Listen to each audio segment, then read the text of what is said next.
adore Jon Finch, and I truly love this man. He has been such an influence and a friend for so many years, you know. He's a dear person, a very dear man, yeah. He is a huge fan of this industry. I mean, just a huge fan, a wide-eyed guy that is just like, I love this, every single minute of it. I love this, you know, and you can tell that, and that's what makes all of us feel so comfortable around him.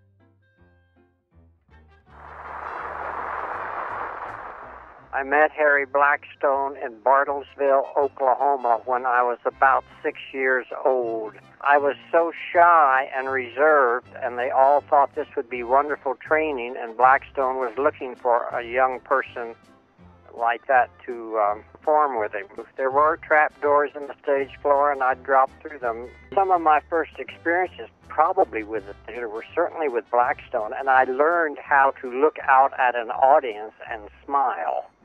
I can still hear him yelling, "Smile, John!" And for some reason, that sticks in my head. It kind of flew by in like a comment in the night, you know, like I was, right at the beginning I was with Ringling Brothers, Barnum and Bailey Circus, and it kind of just went over everybody's head, you know, like, pardon me, and then, you know, the conversation just stops, right? There was a small, what's known as a mud show, came to my hometown, and I went to them and asked them if I could travel with them for a month or two. This was in the summer. Sure, come on. I told them I was gathering material for this children's book on the circus, and so I went with them, and I'd been with them, maybe 2 or 3 weeks. And the owner of the show said, "Why don't you learn to do something instead of just stand around and watch us all the time?" I said, "What the hell could I do?" He said, "Well, we could teach you to be a clown." You were with the circus. You went with it. You traveled with the circus. You were. He was a circus clown. Did you know that about Jon? Yeah, I was a clown. Oh, then of course the whole table breaks up because they know of what a clown he is. You know. So I learned to put on my makeup, and I learned to do a few things, and lo and behold, an agent from Ringling Brothers came through one time, and we were playing in some city, and watched the show and saw me, and came back and asked if I wouldn't be interested in going with Ringling Brothers, and that's how I ended up with Ringling Brothers.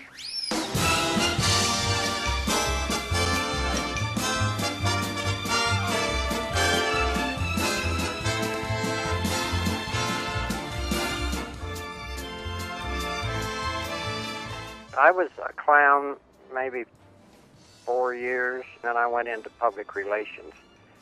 And I drove all over the United States by myself, speaking to Kiwanis clubs, Rotary clubs, you name it. I've spoken to them about Ringling Brothers, about being one of the sponsors of the show when it came into their city.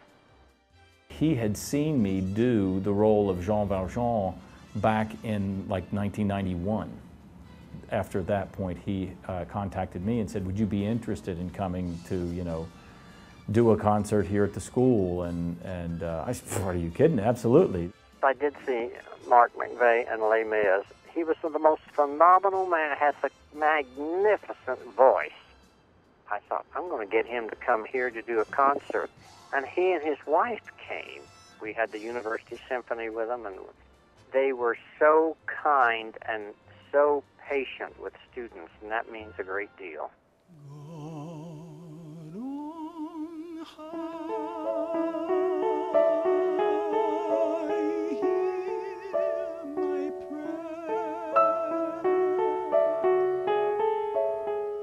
That someone is interested in you coming and doing what you like and what your music is, it was a true gift from Jon Finch to call me and say, "Hey, you know, how would you like to come out and do this?" I don't, you know, it was just a true gift, and it kind of started me really on doing that kind of concert by myself. Jon Finch is a top-drawer gentleman. It will always be a beautiful joy to recall the time we have spent together acting and just being friends. It's a gift that is given not too often in our careers and our lives. But he has always been very, very unique and special and loving, and I feel that way about him too. I love him. She was wonderful in that show. Betsy and I had a ball doing it. Betsy was wilder and probably, to me, fit the part a little bit better because Melissa is kind of ornery. Season's greetings from Senator and Mrs. Andrew M. Ladd and family. Season's greetings, indeed. Is that all you can say to me after 40 years? I'm warning you, Andy. Keep that shit up, and I swear I'll come down and moon the whole Senate. We never looked at one another, Betsy or I or Shirley and I. We never, until the very last line that I give. And the last portion of Love Letters is gut-wrenching. I know now that I loved her. I loved her even from the day I met her when she walked into second grade looking like the lost Princess of Oz. Please stop. Please don't. I don't think I've ever loved anyone the way I loved her, and I know I never will again. Thank you. And there was always magic in what he was performing, and to perform with him became very magical too.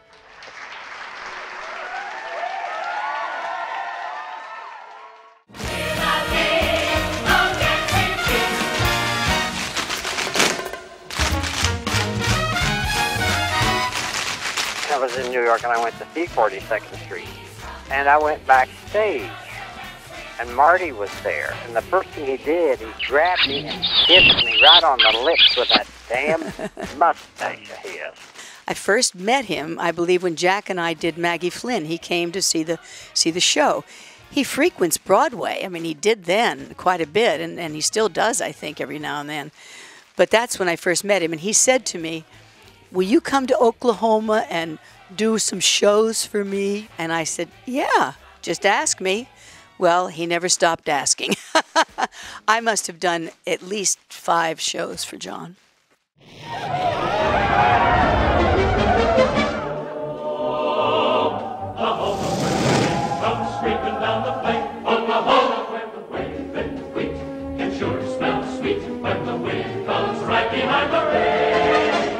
A few years ago, I brought her and she did a concert in celebration of the state of Oklahoma.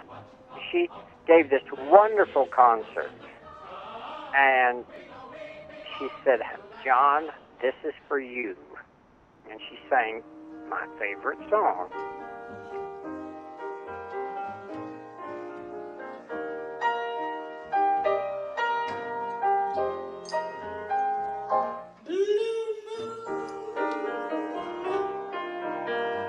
You saw me standing alone,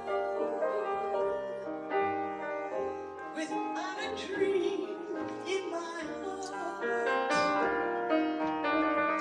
without a love of my own.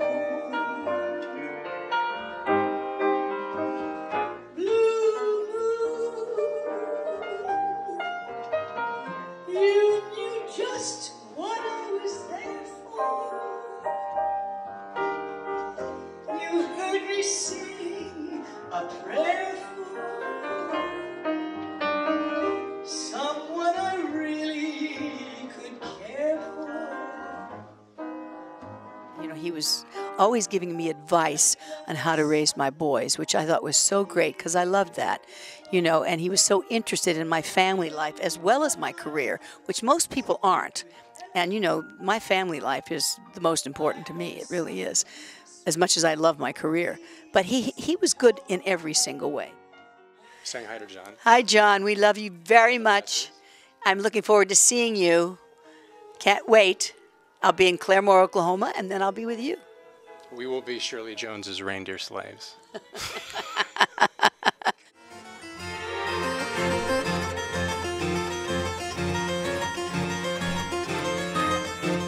Betty played that little old lady like nobody's business, and Carol was another old lady, but she was totally different.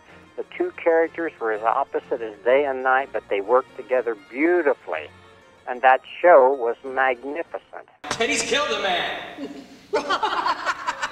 Nonsense, dear. There's a body in the window seat. Yes, dear, we know. You couldn't help but love Betty Garrett. She was so gracious and so charming. She also had a wonderful sense of humor. And of course, one of the most favorite things of mine was when you opened the window seat and there I was. Carol walked off stage and I was standing back there and she said, "You son of a bitch, you scared the hell out of me."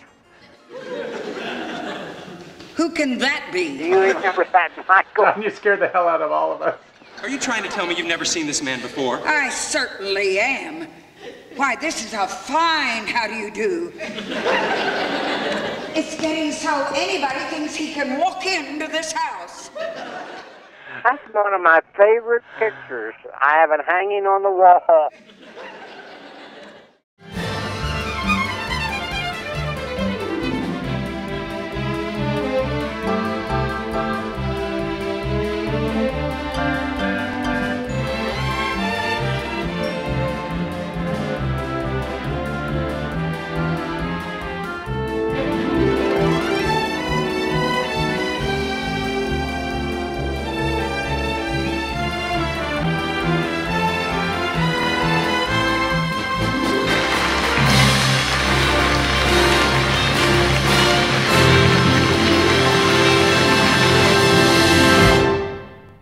We all remember when you visited our house, Jon, so we would like some of the silverware back, though, please.